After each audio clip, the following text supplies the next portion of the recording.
In the dead of a Minnesota blizzard, where the wind howls like a predator and the cold sinks into your bones like poison, an 18-year-old girl stands shivering on her family's porch, stripped bare, locked out, and marked for death. But as ghostly sobs echo from the walls and a silent watcher lurks in the storm, she uncovers a chilling truth. Her own blood has scripted her murder for a payout. Will she freeze in terror or ignite a revenge that burns them all? The clock struck midnight, and my world shattered like ice under a boot. "You are 18. You are trespassing." Those were the only words my father uttered, his eyes fixed on his watch rather than my pleading face. No happy birthday, no embrace, just a cold shove backward into the swirling snow. I clutched the door frame, my nails digging into the wood as the frigid air clawed at my skin. "Dad, please," I gasped, but he didn't even flinch. From the shadows behind him emerged Monica, her lips curled in a venomous smile. She didn't offer a hand. Instead, she seized the collar of my thick winter parka. "This is mine. I paid for it," she snarled, ripping the zipper down with such force that the seams split like a wound. I yanked back, screaming about the 30 degrees below zero that would kill me in minutes. But she just hissed, "Property of the estate." She wrenched the coat from my arms, exposing my flimsy waitress uniform to the merciless night. Spotting my phone clutched in my trembling hand, she snatched that too, her nails scraping my skin. With a final kick, she propelled me off the welcome mat, and the massive oak door slammed shut. The deadbolt clicked, the chain rattled into place, and the porch light flickered out, plunging me into utter blackness. I stood there, alone in the void, my breath visible in frantic puffs as shivers racked my body. The house I'd scrubbed spotless for a decade loomed like an indifferent giant, its windows dark and unyielding. They hadn't just evicted me. They'd stripped me of survival itself. Begging would only freeze the tears on my cheeks, turning them into crystalline scars. My mind raced. Options? None. Except the so-called guest cabin, a ramshackle shed 100 yards down the icy slope, more storage for Tyler's forgotten jet ski gear than a refuge. Uninsulated, unheated, it was a death trap disguised as shelter. But it was all I had.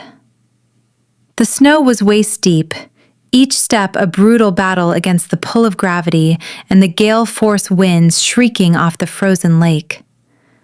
The air felt like shards of glass, slicing through the thin polyester of my uniform, meant for coffee spills, not Arctic blizzards. My teeth chattered uncontrollably, my thoughts fragmenting in the cold. Why now? Why like this? By the time I reached the rusted latch, my fingers were numb, alien appendages barely obeying my commands. I shoved the door open and tumbled inside, collapsing onto the grimy plywood floor. The air hung thick with mildew and gasoline fumes, stagnant and oppressive. It wasn't warmer here. It was merely a delayed grave, the wall thermometer mocking me at 20 below. If I sat still, sleep would claim me, and death would follow. "Move," I whispered to myself, my lips splitting with the effort, blood tasting metallic on my tongue. Dropping to my knees, I forced my body into burpees. Down, kick back, up, jump. My lungs seared with each inhale, the icy air like swallowing fire. "I'm Sierra," I reminded myself between reps, turning 18 just 20 minutes ago. This was my celebration. Solitary calisthenics in the pitch black, pumping blood to fend off hypothermia. 1.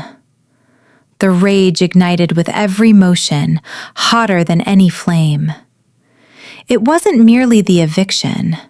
It was the cruel arithmetic of my life. That parka Monica tore away? $300 from extra diner shifts on Main Street, my back aching while Tyler lounged on the couch with the gaming console I'd gifted him for Christmas. 2. Last year's Cabo trip flashed in my mind, Dad claiming they were broke, begging me to cover plane tickets. $2,000 down the drain, watching them sip margaritas as I babysat a 16-year-old who could fend for himself. 3. The realization struck like a hammer. I wasn't family. I was a servant, a walking wallet, a heartbeat they milked until it expired. At 18, my utility vanished, and so did their pretense of care. 4. My legs quivered, but the exertion sparked a fragile warmth in my core, uncoiling like a lifeline. They expected me to huddle and weep, to beg for Daddy's mercy. But they underestimated my roots. Not silver spoons, but greasy trays and evading lecherous grabs at the diner. I rose, my breath billowing like smoke from a defiant dragon. The cold still nipped at my toes and fingers, a persistent predator, but now it sharpened my senses, crystallizing my fury. The wind battered the thin walls, howling like a beast clawing for entry. Let it try. I wouldn't shatter. I'd scorch the earth. Then, around 2 a.m., the silence fractured, not with the storm's rage, but a sound that chilled me deeper than the frost. A woman's weeping, soft and ragged, echoing from within the cabin's very walls. It wasn't the wind's moan. It was human, grief-stricken, like a mother lamenting a lost child. I froze mid-motion, sweat icing on my skin in an instant. The sobs emanated from the ventilation grate high above the jet ski rack, piercing the darkness. My heart thundered, ribs vibrating with each beat. Backing away, my boots crunched on debris, and I slammed into the rear wall. Spinning toward the grimy window, that's when I spotted it. Him. 10 feet away in the blizzard, a tall, ebony silhouette stood motionless amid the whipping snow. The gale tore at everything around him, yet he remained statue still, eyes fixed on me, waiting. Terror surged through my veins like venom, drowning out the cold, silencing reason. "Run!" my mind screamed. My hand shot to the door handle. I had to escape this coffin, flee into the woods, pound on distant neighbors' doors a mile away. Anything but stay trapped with crying walls and that unblinking watcher. The sob hitched, repeating in a stuttered loop like a scratched vinyl record. Not a ghost. A glitch? I retracted my hand, staring at the shadowy vent. Fear didn't dissolve, but it morphed, solidifying into resolve. Scanning the dim room, my eyes landed on a rusted fire poker amid oily rags. I seized it, the metal biting into my palm like a promise. No tiptoeing, I clambered onto the rack and swung with feral strength. The grate exploded in shards. Thrusting my arm into the void, my fingers grazed plastic. I yanked it free. A baby monitor, taped to the duct, fed by an orange extension cord trailing back to the main house. Its red light winked mockingly, a mechanical sentinel. Crushing it in my fist, the cries silenced. Glancing out, the shadow hadn't budged. Of course not. Approaching the glass, I peered closer. No monster. Just Dad's old trench coat draped over a propped snow shovel, angled to menace the cabin. I slumped onto the jet ski seat, clutching the shattered device. This wasn't mere cruelty or Tyler's twisted joke. Monica didn't prank. She plotted.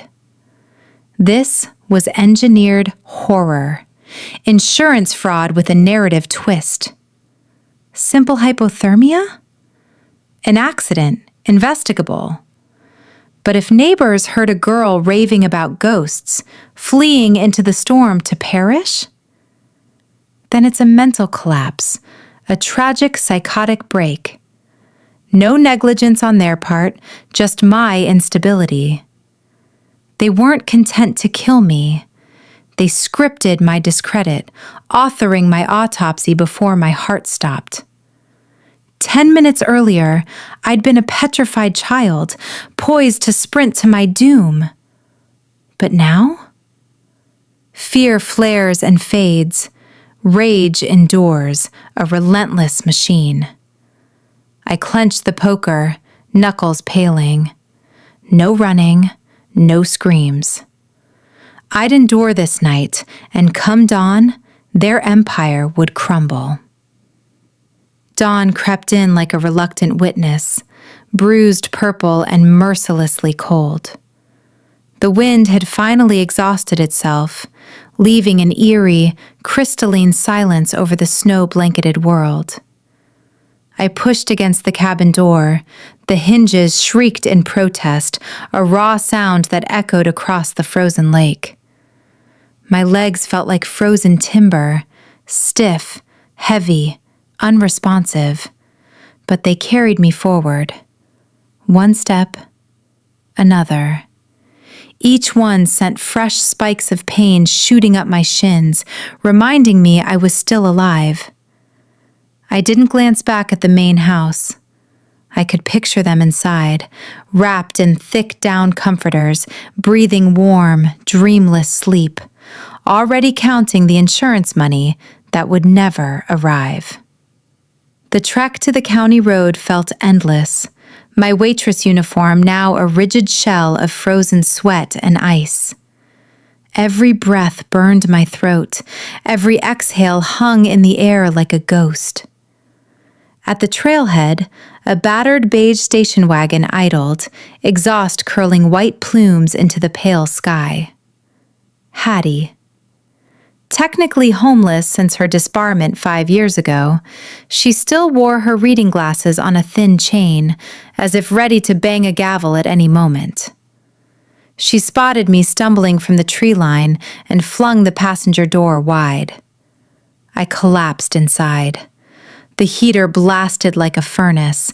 The sudden warmth hit so violently I nearly retched.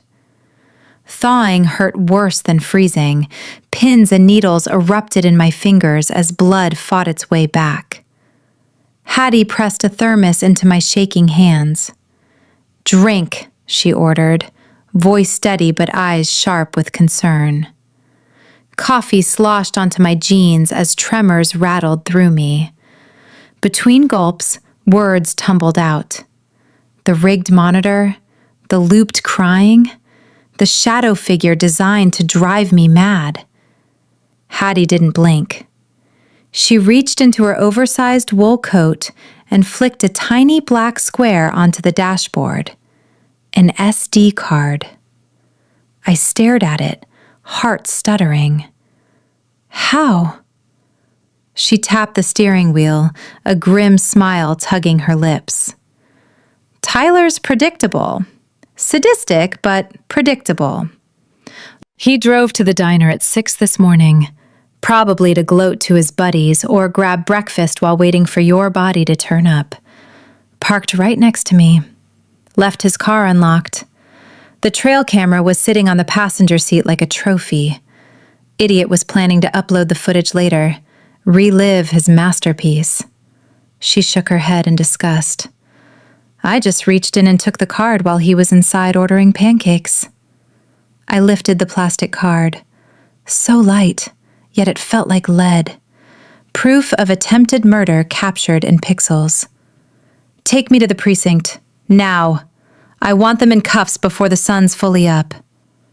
Hattie snatched it back and tucked it into her bra. No. Her tone brooked no argument. We go to the cops now.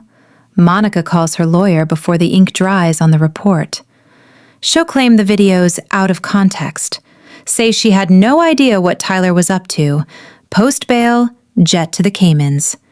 You'd spend years in court you can't afford. She shifted into gear. Police take reports. We need a confession. We need them trapped in a lie so massive even their money can't buy them out. She nodded toward the radio, tuned low to the local news. The announcer's voice cut through static. Tragic disappearance of local teen Sierra. Monica hosting a vigil at First Methodist in 2 hours. Hattie's eyes gleamed. She's playing grieving stepmother on live TV. Let's give her the performance of her life. The church smelled of lilies, polished wood, and expensive hypocrisy. I slipped in at the back, dripping melting snow onto the plush red carpet. My uniform was mud-streaked, hair crusted with ice. I looked exactly like the broken, unstable girl they'd tried to paint me as. At the pulpit, bathed in warm stage lights, Monica stood in tailored black, the picture of elegant sorrow. Cameras lined the walls, half the town filled the pews. She dabbed dry eyes with a lace handkerchief, voice trembling through the microphone. My sweet, troubled Sierra. We tried so hard to help her fight her demons. Please, come home. Sympathetic murmurs rippled through the crowd. My chest tightened. This was her script, broadcast live. Sierra's unstable. Sierra's dangerous. I drew a deep breath, the air thick and suffocating, then pushed the double doors open until they slammed against the stops with a resonant thud. Heads turned slowly, then in a wave. Whispers swelled. I croaked one word. Mom. My voice cracked on cue, raw and perfect. Silence crashed down like a guillotine. Monica froze mid-sob, eyes widening in naked terror. She thought she was seeing a ghost, thought she'd succeeded. The mask slipped for one heartbeat, raw panic flashing across her face. Then PR instincts snapped back. She screamed my name and rushed down the aisle, arms wide. Cameras swiveled. Gasps filled the sanctuary. I met her halfway. She enveloped me in a crushing hug, not comfort, but control, checking if I was real, ready to silence me if I spoke. I went limp, letting tears stream, real ones this time, from rage and relief. I buried my face in her shoulder so the lenses couldn't catch my dry eyes beneath the performance. I was so scared, I wailed. Monica whispered tight against my ear. It's okay. You're safe now. But you're sick. We'll get you to the facility tonight. Already plotting the next phase, I leaned closer, lips brushing her ear. You smell like birthday cake.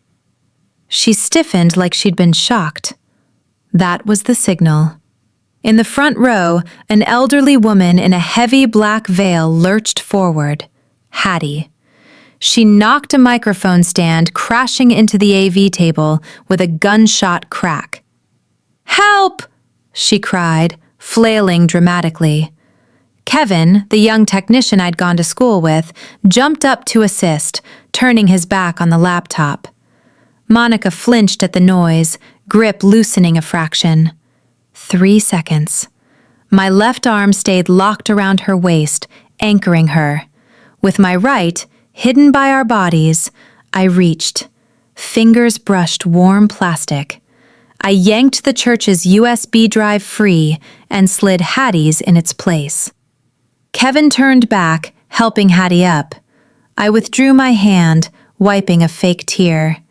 Monica pulled away, gripping my shoulders hard enough to bruise. She searched my face for wires, for proof. "We need to get her to a doctor," she announced to the crowd. "Her mind isn't well."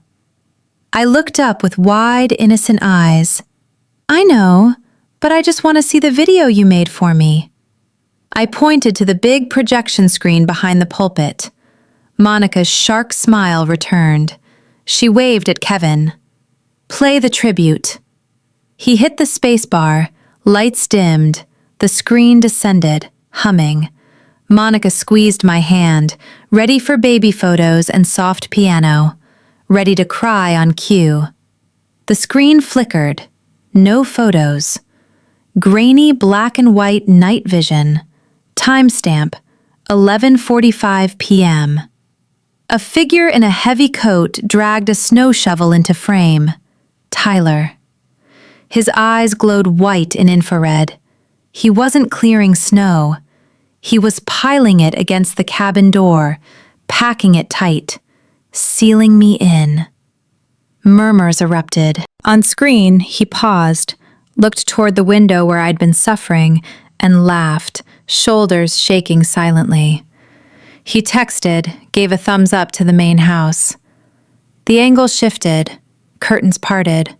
My father's face appeared. He saw the barricade, saw the trap, and closed the curtains. The gasp from the pews sucked all oxygen from the room. Monica's fingers crushed mine. Her mouth worked soundlessly. "Turn it off!" she shrieked at Kevin. "It's a hack!" He didn't move, staring in horror. She spun to the crowd. "Deep fake! She's framing us! She's unstable!" Doubt flickered in faces. Monica was good. She might still spin this with enough volume. I stepped into her space, voice low, just for her. "Mom, stop. I know it's over. I don't want to go to jail for hacking. I'll sign the insurance payout to your shell company right now. 2.5 million. Greed sparked behind her panic. I lied smoothly. "I have the banking app open, but they sent a 2-factor code to my phone. I need it to approve the wire." I held out my hand. "Give me my phone." She glanced at the hostile crowd, at the frozen image of Tyler shoveling, at me. Math won. She pulled my cracked phone from her clutch and shoved it into my palm. "Do it," she hissed. I took it, didn't open any app. I stepped toward the microphone. My voice boomed through the speakers. "You're right. Technology can do anything." I held the phone to the mic and hit play on the synced cloud memo. The church acoustics amplified every word. Forks clinked on plates. Monica's voice. "Heaters off?" Tyler. "Disconnected. Baby monitors in the vent, looping the crying now. She'll lose it before she freezes." Monica. "Good. If she runs out screaming, coroner writes psychotic break. Suicide's negligence. Insanity's her fault. Insurance pays double for accidental death due to mental illness." Tyler. "Pass the cake." Monica. "Happy birthday, Sierra. Goodbye." I lowered the phone slowly. The silence in the sanctuary wasn't empty. It pressed against every chest, every throat, thick and suffocating like wet snow. Monica's face drained of color, turning the same gray as the frozen lake outside. No quick spin, no tearful denial left. That was her voice, calm, calculating, fork-scraping birthday cake, planning my murder over dessert. The recording had played on every speaker, every camera feed, every live stream the local news had picked up. "Run," I whispered to her, barely audible over the rising murmur of the crowd. She didn't run. She couldn't. The pews had emptied in slow waves. People rose, forming a tight, furious ring around the altar. Faces she'd smiled at over dinner parties, faces she'd lied to for years. Now they stared back with raw disgust. No one spoke. They didn't need to. The evidence had spoken louder than any sermon. Sirens wailed closer, cutting through the stained glass quiet. Red and blue lights flashed against the windows like accusatory eyes. The heavy wooden doors burst open. Uniformed officers stormed in, boots thudding on carpet. Monica shrieked once, a high animal sound, then pointed a trembling finger at Tyler, who stood frozen near the side aisle. "It was him! It was all his idea! I was asleep the whole time!" Tyler's head whipped around, eyes bulging with betrayal. The boy who'd laughed while barricading me in a freezing tomb now looked small, cornered. "You're lying!" he screamed back as deputies shoved him against the wall. "You bought the shovel. Check her credit card. You checked the weather, told me exactly when to do it." Handcuffs clicked. They tore into each other like starving animals in a trap, loyalty dissolving the instant steel touched skin. I stood by the microphone, arms loose at my sides, watching them unravel. They weren't family anymore, just two desperate rats clawing for the last scrap of air. One figure remained at the altar, untouched by the chaos. Gavin, my father. He looked diminished, shoulders hunched, face streaked with tears that caught the stage lights. He stared at the empty space where his wife and stepson had stood, then lifted his gaze to me. He took one shaky step forward. "Sierra," his voice cracked. "I didn't know it would go this far. I thought they were just scaring you." He reached out a hand, palm up, as if expecting forgiveness, as if a hug could erase the image of him closing those curtains while I froze. I didn't step back. I didn't flinch. I simply looked at that outstretched hand. "Did you really not know?" I asked quietly. He wept harder, swearing he hadn't done anything, that he only wanted peace. I nodded once. "That's exactly it. You didn't do anything." I pointed to the frozen projection behind him, his face in night vision, curtains drawn against his daughter's suffering. "You saw the wolf at the door. You didn't grab a gun.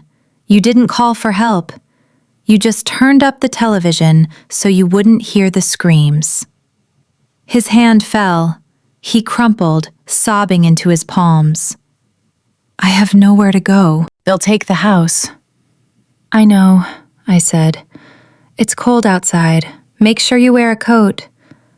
I turned my back on him, walked down the center aisle, past the cameras still rolling, past the shocked neighbors clutching their coats, pushed through the double doors into blinding daylight.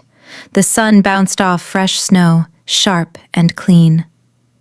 Hattie waited in the parking lot, leaning against her station wagon, two steaming coffee cups in her hands. She held one out. "Ready?" I took it, warmth seeping into my palms. "Yeah, I'm ready." We drove away. I didn't look in the rear-view mirror. Justice wasn't instant, but it was thorough. With Hattie acting as my advocate, her disbarment be damned, and the cloud recording undeniable, the district attorney refused any plea. He went straight for the jugular. Monica was convicted of conspiracy to commit murder, insurance fraud, and child endangerment. The judge, a woman whose stare never wavered, sentenced her to 18 years in state prison. No parole eligibility until she turned 62. The court seized everything: the house, the cars, the offshore accounts, liquidated to pay restitution. After legal fees and debts, the final check written to me was $142,000. Not millions, but enough. Tyler, still 17, was tried as a juvenile but sentenced as an adult, 7 years in youth detention. His psych evaluation confirmed what we already knew: no capacity for empathy. He'd never feel remorse, he'd only feel caught. Gavin wasn't charged criminally. Cowardice isn't a felony in Minnesota. But he lost the rest. The bank foreclosed 3 months later. Last I heard from a diner friend, he rents a basement room on the south side, stocking shelves at a hardware store. I haven't seen him since the church. 6 months ago, a letter arrived at my new apartment. Prison stamp in the corner. Monica's handwriting on the envelope. I stood in my kitchen, morning sun warming the floorboards, and held it. I didn't open it. I knew the script. Pages of gaslighting, forgiveness she never meant, claims she did it for the family. One last hook to sink into my mind. I walked to the stove, turned on the burner, held the corner to the blue flame, watched the paper curl, blacken, turn to ash, dropped it into the sink, and let it finish burning. No anger, no sadness, just nothing. The most beautiful feeling I'd ever known. Hattie called from the living room. "Coffee's ready." She sat on my couch, case files spread across the coffee table, working her appeal to get her law license back. Next to her was Chloe, the girl from my EMT certification class. We were cramming for finals, highlighters and flashcards everywhere. This was my life now. A small apartment with big windows. A job I loved, running calls, saving people instead of serving them. People who saw me as Sierra, not a transaction. I sat between them. Hattie passed me a mug. Chloe cracked a terrible joke about tourniquets. We laughed. It isn't perfect. Nightmares still come sometimes, the cold seeping in, the crying in the walls. But when I wake, gasping, I'm not alone. Hands reach for me. Voices say my name like it matters. If you're watching this narration and you're still holding on to someone who hurts you just because you share blood, hear me clearly. Blood is biology, an accident of birth. Family is loyalty. Family stands in the storm with you, not the ones who lock the door and turn away. You're allowed to walk away. You're allowed to burn the letter. You're allowed to save yourself. Because the only thing you owe the people who broke you is the view of your back as you leave.